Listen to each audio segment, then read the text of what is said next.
بسم الله الرحمن الرحیم. بیا هم قدرمنو دوستانو د مایکروسافت اکسل پروګرام پښتو زده کړې ته ښه راغلاست. لومړی راځو اکسل پروګرام به راخلاص کو او دلته به بیا له هغه نه وروسته بلینک ورکبوک واخلو. تېره ورځ موږ تاسې د مایکروسافت اکسل پروګرام د خلاصولو طریقې ویلې وې چې له کومو طریقو یا له کومو لارو څخه کولی سو اکسل پروګرام راخلاص کو او کار ځینې واخلو. له هغه نه وروسته مو د دې پروګرام د ظاهري شکل تشریح کوي.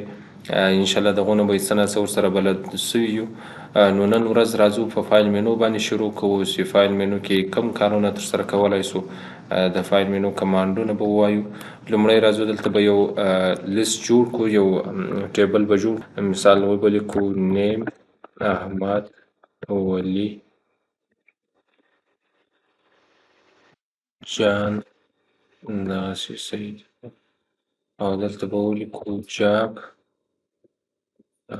انجینیر ډاکټر ټیچر بیا ډاکټر، او دلته به پسې ولیکو سالري.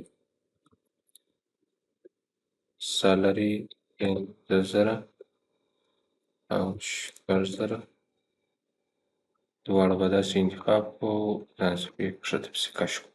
ښه، دا یو ساده ټیبل هم جوړ کړئ. د دې لپاره که چیرې غواړئ چې ډیزاین ورته ورکړئ، فارمټ ورته ورکړئ، بیا دلته فارمټ از ټیبل په نامه باندې یو کمانډ لرو. له دې لارې څخه کولی شئ فارمټ ورته انتخاب کړئ د دې ټیبل لپاره، او سایز ورته ورکړئ. هغه نور کمانډونه چې موږ تاسې په هم منو کې هغه به انشاءالله پر خپل ځای باندې ووایو. خیر، اوس د دې لپاره دا قسم یو فارمټ ورته انتخاب کړو چې ښه سم معلوم شي او ساده فارمټ وي.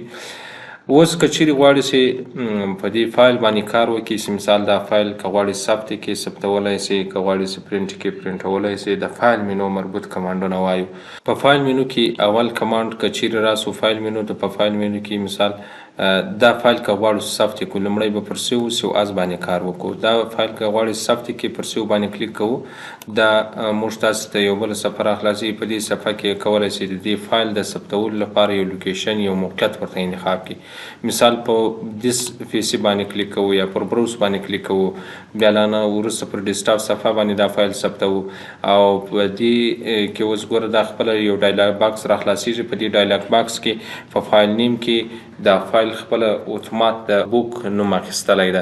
یعنی د اکسل پروګرام فایل ته عموما ټول مکمل فایل ته ورک بوک ویل کېږي، او صفحې ته بیا شیټ ویل کېږي. هغه بیا څو شیټه کولی شو په یو ورک بوک کې اضافه کړو. که چیرې نوم په خپله نه ورته ورکړی، دا اکسل پروګرام خپله اتومات دلته نوم د بوک په نامه باندې قبلوي. لکه هغه مخکې چې موږ تاسې د ورډ پروګرام یو فایل ثبتوئ، هغه به د ډاکومنټ په نامه باندې ثبتېده. یعنې د ورډ پروګرام فایل ته ډاکومنټ ویل کېږي، او د اکسل پروګرام فایل ته بیا ورک بوک ویل کېږي. که غواړئ چې نوم ورته ورکړئ، نوم ورته ورکولی شئ. دلې مثال د ټیبل په نامه باندې ثبت کړو. له هغه نه وروسته په سیواز ټایپ کې ټایپ ورته بدلولی شئ، هغه شکل یې بدلولی شئ. او که چیرې غواړئ چې پاسورډ ورته ورکړئ، له دې ټوز له لارې بیا کولی شئ په جنرال آپشن کې بیا کولی شئ دغه پاسورډ ورته انتخاب کړئ. خیر، دا پاسورډ له دې لارې څخه نه ورته ورکوو، هغه بیا هلته جلا ځان ته خپله طریقه لري، هغه بیا خیر پر خپل ځای باندې ووایو. له هغه نه وروسته دا تغیرات چې مکې راوستل، دا غواړو دا فایل ثبت د ټیبل په نامه باندې. دلته په ډیسکټاپ صفحه چې اوس وګورو، په ډیسکټاپ صفحه به همدا فایل را سره پروت وي، اوس ثبت شو را سره. که چیرې غواړئ چې دا فایل بیرته راخلاص کړئ، مثال دا فایل موږ تاسې دلې کلوز کړئ، نه دا مخکینی فایل چې ثبت کړی د ټیبل په نامه باندې، بیرته فایل منو ته راځو. په فایل منو کې د اوپن له لارې بیا کولی شئ هغه فایل بیرته راخلاص کړئ او کار ځینې واخلئ. مثال د ټیبل په نامه باندې یو لیست لرو یا ټیبل لرو، پر دې باندې کلیک کوو، هغه فایل اتومات راخلاصیږي. کوم وخت چې مثال دا فایل راخلاص کړئ، ایډیټ هم کې وکړئ، نور معلومات هم دلته ورته اضافه کړو.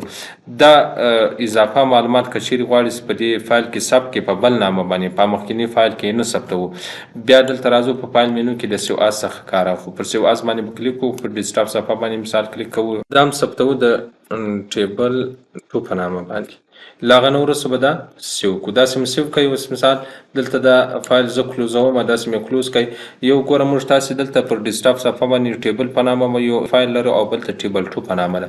ټیبل په نامه چې کوم فایل ده، دا موږ تاسې د سیو له لارې ثبت کړی ده، او د ټیبل 2 په نامه چې کوم فایل ده، دا د سیو از له لارې ثبت کړی ده. ځکه چې د ټیبل په نامه چې کوم فایل ثبت شوی و، هغه هم یو ځل راخلاص کړئ، بیا هم په هغه کې ایډیټ وکړئ، دا اضافه معلومات چې ورته اضافه کړو، دا هم بیا د سیو از له لارې ثبت کړئ. یعنې د سیو از ترمنځ فرق دا ده چې د سیو له لارې که غواړې چې یو فایل یو ځل ثبت کړي بیا هر ځل چې دغه فایل ثبتوي د سیو له لارې کولی ثبت کړو په مخکیني فایل کې ثبتېږي، او د سیو از له لارې بیا هر ځل کولی شي ته نوم ورته چینج کړي او موقعیت هم ورته تغیر کړي. یعنې په مختلفو نومونو سره په مختلفو موقعیتونو کې کولی شو یو فایل د سیو از له لارې ثبت کړو.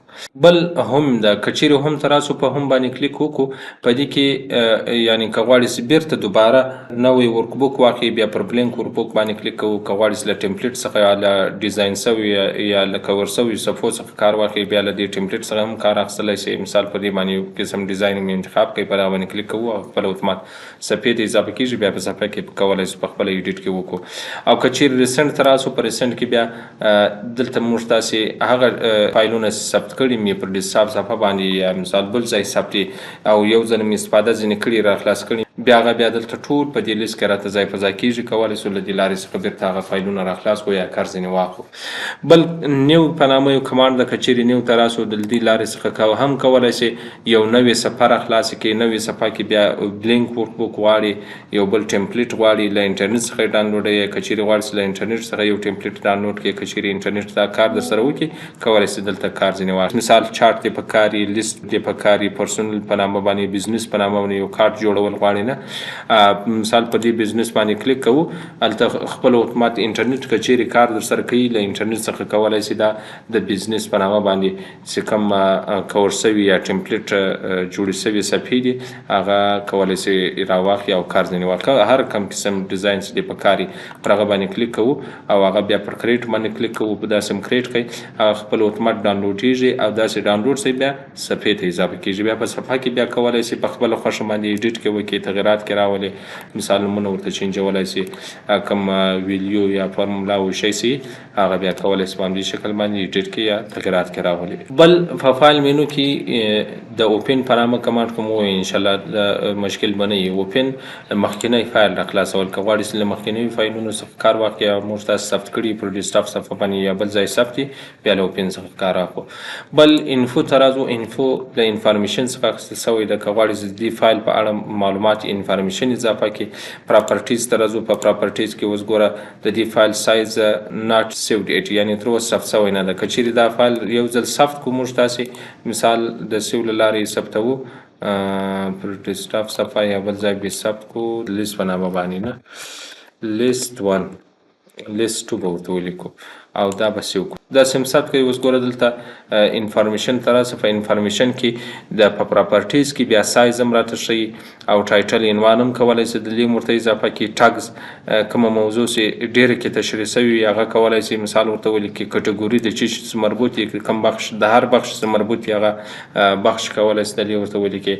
لاس موډیفاید څه وخت مثال دا فایل ثبت سوی ده کریټډ څونه وخت کېږي چې ایډیټ کې کېږي. لاس پرنټډ پرنټ وتلی ده نیور یعنې تر اوسه پورې کوم دغه نه ده وتلی ځینې پرنټ نه ده ځینې وتلی او اتر کولی شي لیکوال نوم ورته ورکړي. دا معلومات ټول کولی شي دلته په پراپرټیز کې ورته اضافه کړي. دا معلومات چې ورته اضافه کړو او د دې فایل معلومات که چیرې غواړي چې بیا وګورئ یا پراپرټیز بیا وګورئ. اوس ګوره دلته دا فایل سم ثبت کړی په هر نامه باندې دا موږ تاسې پر ډیسکټاپ صفحه باندې ثبت کړئ د لیست په نام لیست 2 په نامه باندې. دلته راسته کلیک ورباندې کوو بیا پراپرټیز ته راځو. په پراپرټیز کې بیا په ډیټایلز کې دا معلومات مکمل کولی شي وګورئ. په پراپرټیز کې چې مالته کوم معلومات ورکړي وو هغه معلومات کولی شي د دې ټول در سره وګورئ. مثال ټایټل یو شی ده، سبجیکټ شی ده، ټاګز یا کټګوري کوم شام چې مالته اضافه کړي هغه کولی شي د دې وګورئ کار ځینې واخلي. بل راځو په فایل مینو کې پرنټ ته راځو. په پرنټ باندې کلیک کوو د پرنټ سټینګ ته داخلیږو. په پرنټ کې بیا اوس که چیرې غواړئ چې دغه لیکنه یا دا جدول یا دا معلومات پرنټ کې په مختلفو طریقو سره کولی شو دا پرنټ کو. دا اوس موږ تاسې دلته تقریبا 2 صفحې معلومات لرو. که چیرې غواړئ چې دا 2 صفحې معلومات پرنټ کې دلته په پرنټر کې به لومړی هغه کم پرنټران چې کمپیوټر ته نصب کړي انسټال کړي له هر پرنټر څخه چې پرنټ کوو دلته به د همغه پرنټر نوم ورته کلیک کوو. هغه نوم چې مشخص کړي هغه نه وروسته پر پرنټ باندې کلیک کوو اتومات له هماغه پرنټر څخه دا پرنټ ایستل کیږي د پرنټ کمانډ له لارې پرنټ ایستل کیږي او که چیرې غواړئ چې کاپیانې ورته ورکړي مثال دا 2 صفحې معلومات لرو د دې 2 صفحو معلوماتو څخه له هرې صفحې څخه 2 3 کاپیانې نورې د کاپیانو تعداد کولی شو دلې ورته اضافه کړو یا ورته ورکړو بل سیټینګ ته راځو په سیټینګ کې اول پرنټ اکټیو شیټ یعنی د دغه اوسنی شیټ چې موږ تاسې راخلاص کړی دی دا شیټ دی یوازې چې پرنټ سي که چیرې دلته اوس ګوره دا شیټ ته اضافه کولو طریقې خو مو ویلې وې په دې مثبت باندې سم کلیک وکړئ په دې کې اوس مثال زه راځم په دې بل شیټ کې نور معلومات اضافه کوم داسې مې اضافه کړو اوس دلته پرنټ ته داخلیږو په پرنټ کې هغه د اول شیټ معلومات پرنټوي د دوم شیټ دا پرنټوي کوم معلومات چې موږ تاسې په کار یې هغه کولی شو پرنټ کړو که چیرې دلته اوس ګوره پرنټ اکټیو شیټ ورته انتخاب کړو یوازې د همدې شیټ معلومات پرنټیږي راته او که پرنټ انټایر ورک بک ورته انتخاب کړو په دې ورک بک کې بیا هر څونه معلومات چې مې اضافه کړي هر څونه صفحې چې مې لیکلي په هر شیټ کې چې مې لیکلي وي هغه ټول راته پرنټوي مثال له اول د دې اول شیټ معلومات راته پرنټوي داسې خلاص بیا د دې دوم شیټ معلومات راته پرنټوي دغسې په ترتیب سره د ټولو شیټونو معلومات پرنټیږي بل پرنټ سلیکشن که چیرې غواړئ چې یو مشخص سوي انتخاب سوي ساحه پرنټ کړي اوس مثال نور هیڅ معلومات مې نه دي په کار فقط دا ټیبل مې تر دې ځایه په کار ده دا غواړم چې پرنټ کړم نور یو شی هم نه پرنټوم دا به داسې انتخاب کو سلیکټ وکړو بیا به پرنټ ته راسو په پرنټ کې بیا دلته موږ تاسې پرنټ سلیکټ ټیبل ورته انتخاب کړو داسې مو ورته انتخاب کړئ یوازې همغه ساحه راته پرنټیږي نور معلومات بیا نه راته پرنټیږي بل پیجز کې بیا کولی شئ تعداد د صفحو ورته ورکړي اوس مثال 20 صفحې معلومات هم لیکلي دي د 20 صفحو معلوماتو څخه غواړم چې له 5مې صفحې څخه شروع تر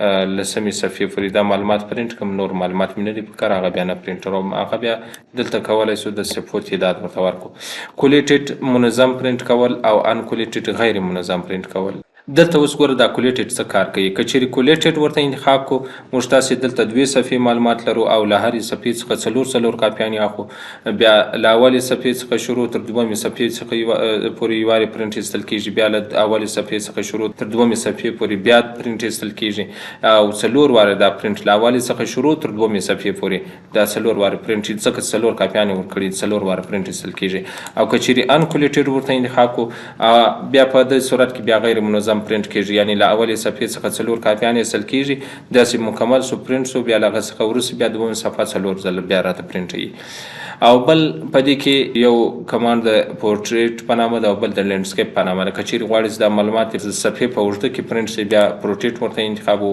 او که غواړئ چې دا معلومات په ساره کې د صفحې پرنټ شي بیا لینډسکیپ ورته انتخابوو او دلته کولی شئ د صفحې لپاره یو سایز ورته انتخاب کړئ یو لیټر سایز ده بل A4 سایز ده دا صفحې موږ تاسې ډېر کاروو او کار ځینې خو عادي صفحې دي او بل A5 سایز صفحې دي مثال لیګل سایز دي دا بیا مختلف قسمه سایزونه دي د هرې صفحې لپاره بیا کولی شو یو سایز ورته مشخص کړو او هغه په همغه سایز کې پرنټ کړو که چیرې A4 سایز پرنټ وو د هغه عادي صفحې پرنټ وو بیا بل هغه لپاره A4 سایز ورته انتخابوو بل که چیرې غواړئ د صفحې لپاره مارجن ورته اضافه کړي یا کم کړي مارجن د صفحې خالیګاه ته ویل کېږي که غواړئ چې له یو طرف څخه بل طرف د صفحې مارجن اضافه سي یا دې کم سي دلته ګوره دا کسټوم مارجن راخلاصوو په دې کې اوس مثال کسټوم مارجن ورته انتخاب دی یعنې په خپله خوښه هم دغه مارجن ورته ورکړی دی که چیرې نارمل ورته انتخاب کړو د صفحې مارجن په نارمل شکل کې یا عادي شکل کې راته ښیي که چیرې وایډ ورته انتخاب کړو د صفحې مارجن بیا پراخیږي او که چیرې دلته نیرو ورته انتخاب کړو په دې حالت کې بیا د صفحې مارجن کمیږي